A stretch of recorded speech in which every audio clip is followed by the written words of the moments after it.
Oi gente, tudo bem com vocês? Hoje eu tô aqui no parque com o Theo, com a Laura. Fala oi, Laura. Oi! Oi, Daddy. Como eu já falei antes, eu vou fazer uma série de vídeos sobre como criar filhos bilíngues e no vídeo de hoje eu vou cobrir dois tópicos. A técnica que eu e o meu marido usamos para criar a Laura e o Theo, né, para que eles sejam bilíngues. E também vou compartilhar com vocês todos os livros que eu li sobre esse assunto, porque no outro vídeo que eu fiz, muita gente perguntou quais são os livros que eu li e eu respondi individualmente para algumas pessoas, mas de repente tem mais gente com essa dúvida. Há muito tempo atrás, acho que isso foi em 2013, 2012, se eu não me engano, eu conheci uma adolescente aqui nos Estados Unidos, ela devia ter uns 16 anos, e ela estava falando comigo que ela queria muito que a mãe dela tivesse ensinado português para ela, porque a mãe era brasileira e o pai era americano. Então ela meio que estava culpando a mãe por não ter ensinado para ela o português, ela só fala inglês. E eu acho que isso é uma coisa muito comum de acontecer, porque quando você está criando filhos bilíngues, chega uma fase, né, que os seus filhos vão começar a querer não falar mais a língua minoritária. E aí os pais muitas vezes ficam cansados e acabam cedendo, né? Mas não é culpa dos pais, não é culpa dos filhos. É muito difícil você criar filhos bilíngues mesmo, sabe? Que falem as duas línguas assim fluentemente. Então nesse vídeo eu vou compartilhar com vocês tudo que eu tô aprendendo, mas assim, antes de eu começar eu quero falar que eu não sou especialista nesse assunto. Eu não sou fonoaudióloga, não sou especialista em linguística, então eu sou só uma mãe que lê muito sobre o assunto e eu vou compartilhar com vocês as coisas que eu aprendi nos livros, nos blogs, nos artigos, e eu espero que dê certo, né? Eu vou falando com vocês com o passar do tempo se vai dar certo ou não. Então vamos lá, agora eu vou falar rapidamente dos livros que eu li sobre como criar filhos bilíngues. Alguém quer falar oi, gente? Oi! Então, o primeiro livro que eu li foi Maximize Your Child's Bilingual Ability. O nome do autor é Adam Beck. Então esse foi o primeiro livro que eu li. Ele é americano, o autor, e ele se mudou para o Japão, a mulher dele é japonesa. Então os filhos dele iam para a escola japonesa, a mãe só falava japonês. Então ele era a única fonte ali da língua inglesa, né, para os filhos. Então nesse livro ele fala da técnica que ele usou. Olha só quem quer ficar em pé. O Theo, ele fica em pé agora, ele larga às vezes assim um pouquinho, aí ele cai. Né, amor? Então esse autor ele fala apenas inglês com os filhos, ele foi ainda mais além. Por exemplo, quando ele tinha amigos em casa, amigos japoneses, ele não falava japonês na frente dos filhos de jeito nenhum. Então ele queria que os filhos nem soubessem que ele falava japonês, entendeu? Então o método que ele usou foi de falar apenas inglês com os filhos e a esposa dele falava japonês com os filhos. Algumas partes do livro eu achei um pouco repetitivas, mas o livro em si é muito bom. Eu não vou entrar em muitos detalhes dos livros não, senão esse vídeo vai ficar imenso. Então se vocês quiserem eu faço um outro vídeo fazendo uma resenha, né, de todos os livros, explicando os tópicos, enfim, a opinião de cada autor. Então vou falar rapidamente dos livros que eu li. O segundo livro que eu li é Seven Steps to Raising a Bilingual Child, da Naomi Steiner, não sei como é que fala o nome dela, mas esse livro também é muito bom, vale muito a pena, tem várias dicas. O terceiro livro que eu li foi Raising a Bilingual Child, da Barbara Zuri, não sei como é que fala o nome dela, também é um livro muito bom, valeu a pena ler. E o quarto livro que eu li foi The Bilingual Edge, Why, When and How to Teach Your Child a Second Language. Esse livro é da Alison McCain, eu não lembro direito o nome dela, mas eu vou deixar aqui embaixo o nome de todos os livros para vocês verem depois. Então, todos esses livros foram muito úteis para mim.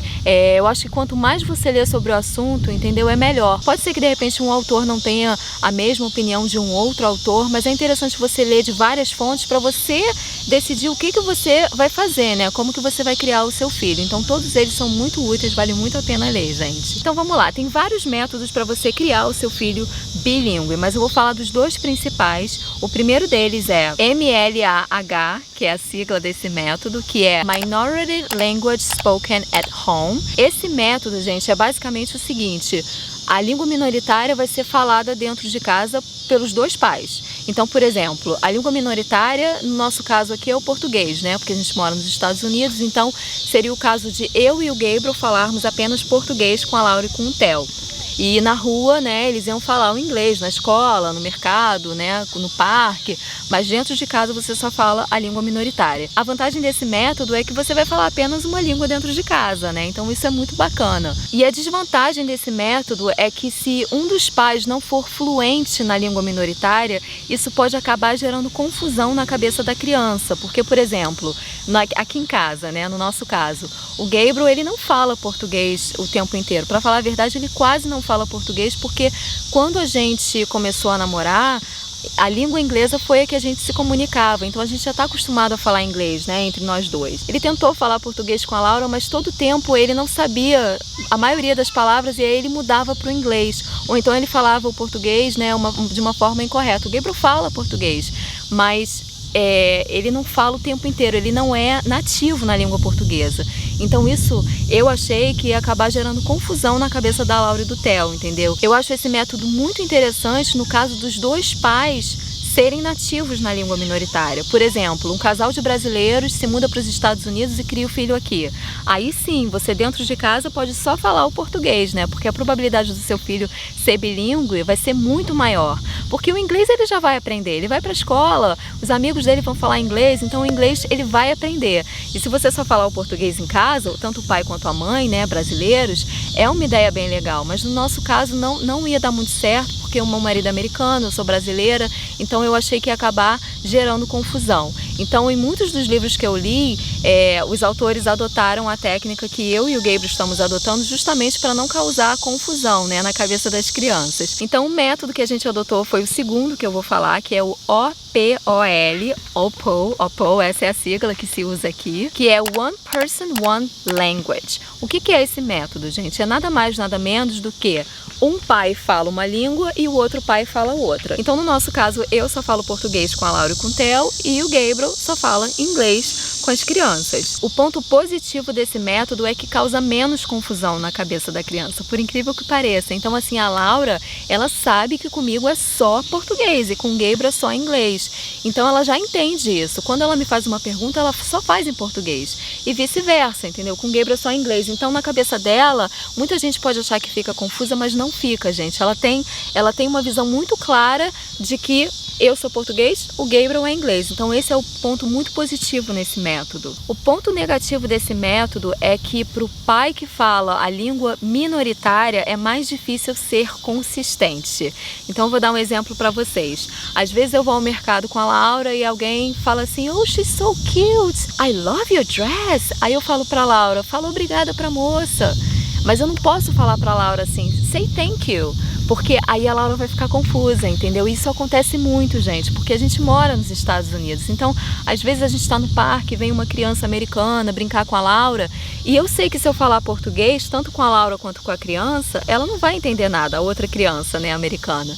Então é difícil, às vezes, você ser consistente quando você tem pessoas, né, americanas, no meu caso, falando inglês, e eu tenho que continuar falando português com a Laura. Você tem meio que assim, não se importar com o que os outros vão pensar, porque às vezes a pessoa pode até achar que você está sendo rude, mas você está querendo que seu filho seja bilíngue. Se a Laura perceber, se eu começar a falar com ela no mercado em inglês, ela vai ficar confusa. Então esse é que é o ponto negativo dessa técnica. Por enquanto tá dando certo, por enquanto eu continuo só falando português com ela. Então quando alguém elogia a Laura na rua, eu falo obrigada pra moça, eu falo em português. E aí eu viro pra moça e geralmente eu tento falar baixinho em inglês, eu falo "Oh, thank you so much", entendeu? Eu não tento falar muito alto em inglês, eu tento falar rápido e baixo pra ela não perceber muito, mas é essa técnica que a gente tá usando. Eu conheço uma mãe brasileira que ela tentou usar esse método, mas chegou uma hora que ela acabou desistindo, porque a filha dela cresceu. Quando a Laura tiver uns 5, 6 anos é que vai começar a complicar, pelo que eu tô lendo. Então essa brasileira que eu conheço, as amigas da filha dela, a filha dela já era um pouquinho mais velha, já devia ter uns 8 anos, e elas iam brincar lá na casa dela. E as amigas todas americanas. Então essa brasileira que eu conhecia falava: "Vocês querem alguma coisa para beber?", mas ela não podia falar em português, porque as amigas não iam entender, as amigas da filha. Então ela falava: "Do you want something to drink? Are you thirsty?". Aí a filha começou a perceber que ela estava falando inglês com as amigas e queria que ela falasse inglês com ela também. Então, aos poucos, a filha foi se recusando a falar português. E hoje em dia ela já está maior, já é uma moça e ela não fala português. Então, é muito difícil você ser persistente, entendeu? E, de novo, não é culpa do pai, não é culpa do filho, não é culpa de ninguém. Mas isso acontece muito. É muito comum com o passar dos anos, a criança se recusar a falar a língua minoritária. Só para esclarecer para vocês, porque toda vez que eu fizer vídeo sobre criar filhos bilíngues, eu vou usar muito esse termo, língua minoritária e língua majoritária. Então, para esclarecer, língua majoritária é aquela que a criança está mais exposta, né? Então, geralmente a língua majoritária é aquela onde a pessoa mora. Então, por exemplo, a gente mora nos Estados Unidos, a língua majoritária é o inglês. Por quê? Porque por mais que eu fale português com a Laura, o Gabriel é americano, a Laura vai para a escola americana, quando ela vai no mercado vai ser tudo em inglês, então ela vai estar mais exposta à língua inglesa. Então o único meio de português dela sou praticamente eu, né? Então essa que é a língua majoritária dela nesse momento, é o inglês. Mas no caso da gente morar no Brasil, a língua majoritária dela vai ser o português, porque ela vai para a escola, vai escutar português,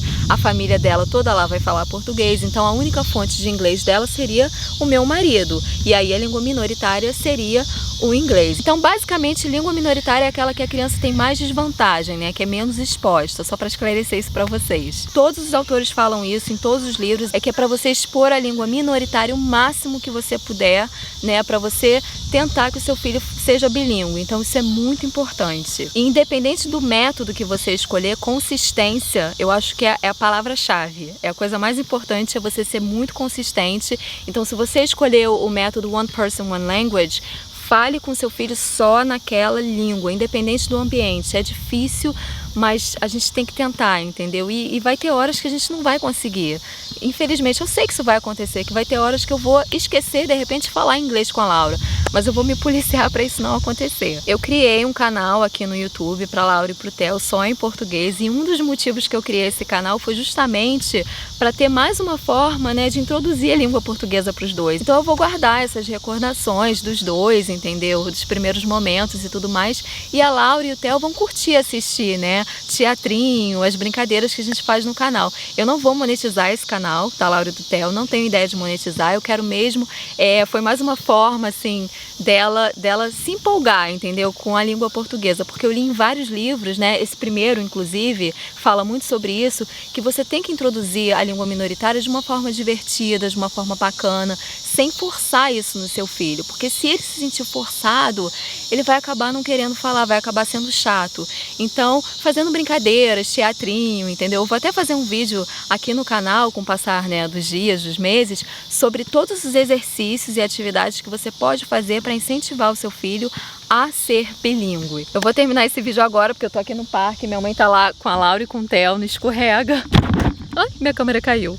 Não esquece de se inscrever no canal, de curtir aqui embaixo. Beijo. Vou pular. Tchau.